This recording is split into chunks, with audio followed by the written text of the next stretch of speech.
Good day, everyone. Today is session 3 of Speaking Life by David Villa.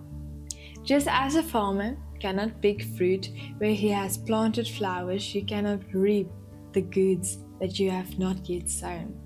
If you sow bad seeds, then you will reap bad seeds. Life is about give and take in many aspects. When you are not speaking life, and worse, you are speaking death, then death is all that you can expect to receive.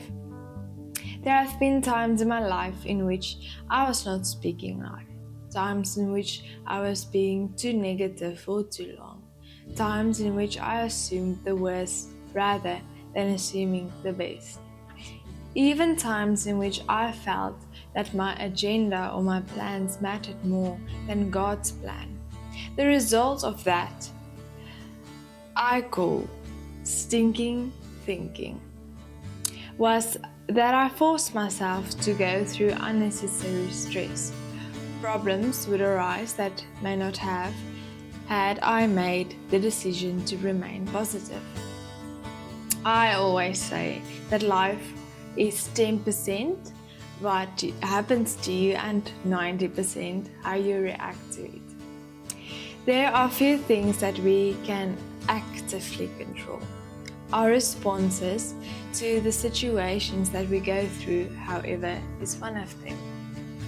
I believe that the true test of a Christian is not where your faith lies when things are going well.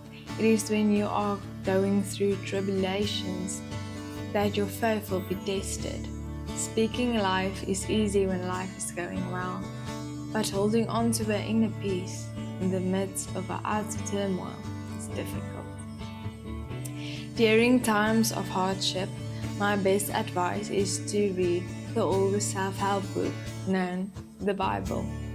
By rereading the Bible, it helps to remind myself that God says about speaking life. The power of life and death is in the tongue. Speak as if your words are seeds that will be sown. What is one way in which you can react more positively to upcoming issues or events? When you begin to lose faith or lose sight of the plan that God has set out for you, what else can you do to remain focused? Mark 11 verse 22 to 24.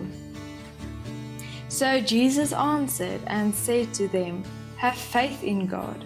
For assuredly I say to you, whoever says to the mountain, 'Be removed and be cast into the sea,' and does not doubt in his heart, but believes that those things he says will be done, he will have whatever he says.